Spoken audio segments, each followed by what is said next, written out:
welcome everyone. Let's get started. I have again Darren Moore on my show for another video with him. He will be sharing his top 3 findings with us. Hi Darren. Hi Michael. Nice to have you here. So let us know about your top finding. Well, I found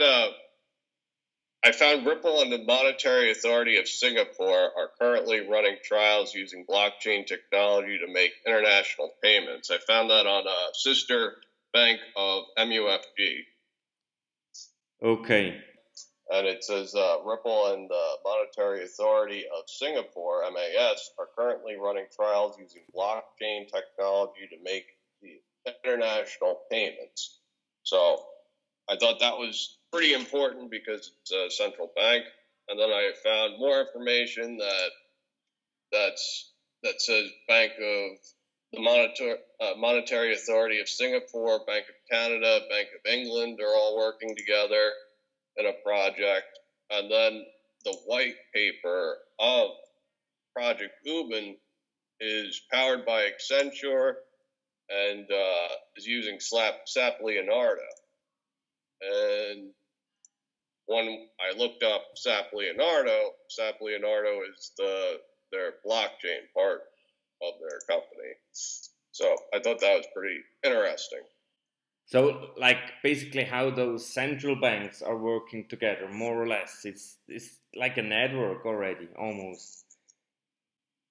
Right. Well, it just is some insight that Ripple's been working with the Central Bank of Singapore. And do you think that the central banks will really play like an integral part of that whole ILP network then?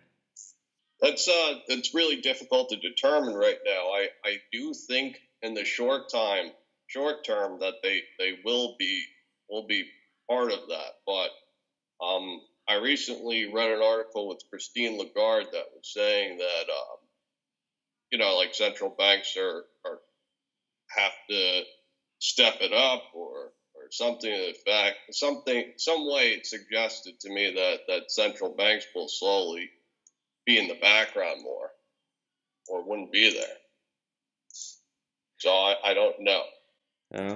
I mean, my thinking around that is it's like the central part of a country's economy, and it would make a lot of sense having the backing of the central bank for the particular country anyway, just in order for all the banks and other financial institutions within the country having the certainty, we're backed by our central authority here. Also, Michael, if you think about the central bank digital currencies and the central banks, right, and then they're connected with ILP, they would have to be. What else? How else would they accomplish the system that they're trying to accomplish? Yeah, sure. And I mean, one of my favorite topics, literally few people talk about, but central banks have really, or basically the governments, where usually the central banks are quite close to the governments, should have quite a high interest in is the GDP. And there is 2 videos from Navin Gupta, and he mentions a theory. I think he calls it the Dell principle or something. I usually when I watch that video I have a hard time to figure out what's the name of that principle, but the how it works or what it basically tells us, that principle is if you make money in a particular country 2 to 3 days faster, the velocity of the money, then the GDP grows up to 5% year over year. And I mean, go to the government of any country or the central bank boss and tell him that, and tell him it's basically for free. Do you want it? I mean, Yeah. I'd go crazy about that. Just about that. Okay. So would I. So one important research is central banks. So tell us about another one of your favorites then. Well, I found the Edmund D. Rothschild Fund, which is invested in SBI, and they're just invested in SBI. So I found that very interesting, especially if you have any type of conspiracy type of beliefs. Yeah. I'm not so much into those conspiracy theories. I know many people are. I'm in a WhatsApp group with a few people, and there are in that group there we also have one or two believers in this Rothschild style of, I don't know. I'm not open to all conspiracies, but the Rothschild conspiracy I'm kind of a fan of. Ah, yeah. So that's why I like this research a lot. Yeah. I mean, one of the arguments coming from regarding this Rothschild theory is that they basically own, I don't know, 95% of the central banks worldwide. And I know for sure the Swiss central bank isn't owned by them. It's basically owned by the government. Each state has their shares, and the federal government, like has its shares.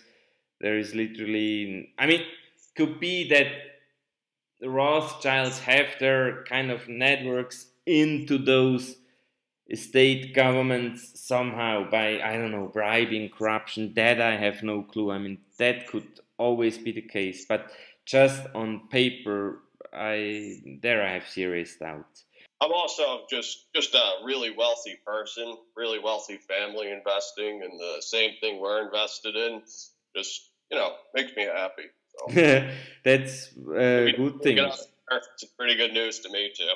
Yeah, I mean, how is that idiom? I think money follows money or something. There is like this saying that the rich go after the money, or money goes after the money. Yeah. Okay. It just tells we're on the right track, right? Yeah. Okay. So, is there a third finding you would like to share with us? Well, this one you're familiar with. It's the clearinghouse. That's one of my favorites. Yeah. It says Ripple is going to be integrating with Global Pay Plus. And then I found out that the clearinghouse is using real-time payments, and they'll be using Fusion Payments, formerly Global Pay Plus. So the clearinghouse is a huge list of Tier 1, Tier 2 banks. And I also found that SWIFT plans on using the clearinghouse to facilitate payments within the U.S. So U.S. banks will have the option to connect to the new clearinghouse real-time payment system via SWIFT gateway.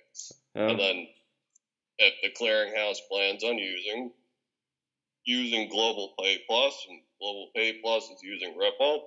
And the other thing that I found out is that Global Pay Plus will be available in Q2 2019. Yeah. Q2. Q2 2019. Yeah. Okay. I mean, what made me happy about that particular finding of yours? Two things.